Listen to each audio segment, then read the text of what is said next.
কাৰণ ভাৰতখন এখন ধৰ্মনিৰপেক্ষ দেশ। হিন্দুৰ পৰা হিন্দুস্তান অহা নাই। আৰু এই ইণ্ডিয়া নামটো ক'ৰ পৰা আহিলে জানেনে? এই যে ইণ্ডাছ নদী, আমাৰ দেশখনৰ নাম বহুত আগৰ পৰাই ভাৰত।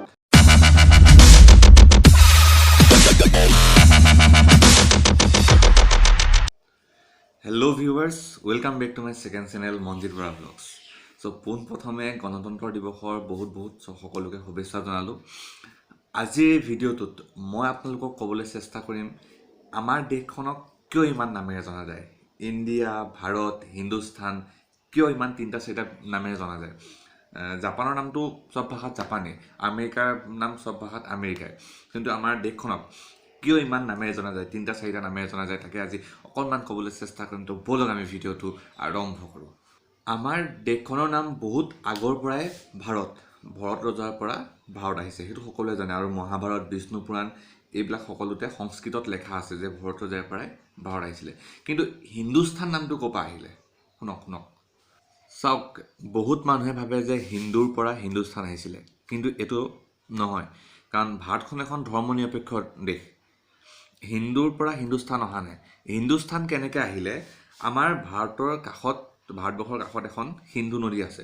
আৰু তাত কি হয়, যেতিয়া আৰবৰ পৰা বেপাৰ বাণিজ্য কৰিবৰ কাৰণে ভাৰতবৰ্ষত যেতিয়া মানুহ আহিছিলে, সেই সিন্ধু নদীৰ কাষেৰে মানুহবিলাক আহিছিলে। সিন্ধু নদীৰ কাষেৰে পঞ্জাৱ হাৰিয়ানা হৈ মানুহবিলাক ভাৰতলৈ আহিছিলে বেপাৰ বাণিজ্য কৰিবলৈ। আৰু তেওঁলোকে সিদ্ধান্ত লৈছিলে যে সিন্ধু নদীৰ কাষত যিবিলাক মানুহ থাকিব সেইবিলাক সিন্ধু হ'ব আৰু দেশখনৰ নাম হিন্দুস্তান হ'ব। হিন্দুস্তানৰ পৰাহে হিন্দুস্তান হৈছে। প্ৰথমতে হিন্দুস্তান আছিলে আৰু হিন্দুস্তানৰ পৰাহে লাহে লাহে গৈ লাষ্টত হিন্দুস্তান আছে। সেই সিন্ধু নদীৰ কাষেদি যিবিলাক মানুহ আহিছিলে আৰু সিন্ধু নদীৰ কাষত যিবিলাক মানুহ বসবাস কৰিছিলে, সেই মানুহখিনিক হিন্দুস্তান দিছিলে। আৰু দেশখন সিন্ধু নদীৰ কাষত আছিলে কাৰণে দেশখনৰ নাম হিন্দুস্তান দিছিলে। আৰু লাহে লাহে গৈ লাষ্টৰ পিছত আমাৰ এতিয়া দেশখনৰ নাম হিন্দুস্তান হৈ গ'ল। কোনো হিন্দুৰ পৰা হিন্দুস্তান হোৱা নাই, সিন্ধু নদীৰ পৰাহে আচলতে আমাৰ দেশখনৰ নাম হিন্দুস্তান আছিলে, তাৰপৰা লাহে লাহে গৈ লাষ্টত হিন্দুস্তান হৈছেগৈ। আৰু এই ইণ্ডিয়া নামটো ক'ৰ পৰা আহিলে জানেনে?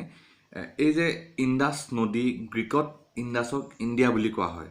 আৰু যেতিয়া ইংৰাজসকল আমাৰ ভাৰতবৰ্ষত আহিছিলে শাসন কৰিবৰ কাৰণে, তেতিয়া তেওঁলোক লেটিন ভাষাৰ ওপৰত অলপ নলেজ বেছি আছিলে, জ্ঞান বেছি আছিলে। সেইকাৰণে তেওঁলোকে হিন্দুস্তানৰ ঠাইত ইণ্ডিয়া বুলি কৈছিলে। ইণ্ডিয়াটো ক'ৰ পৰা আহিলে গম পালেই। আৰু সিন্ধু নদীৰ পৰা হিন্দুস্তান আহিছিলে আৰু ভৰত ৰজাৰ পৰা ভাৰত আহিছে। আৰু ভিডিঅ'টো ইমানেই আছিলে।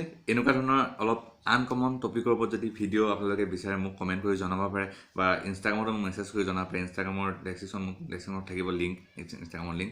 আৰু ভিডিঅ'টো যদি কিবা ভুল হৈছে, যেন মইতো ইণ্টাৰনেটৰ পৰা চাই মেলি আপোনালোকক জনাইছোঁ, আপোনালোকে কমেণ্ট কৰি জনাব।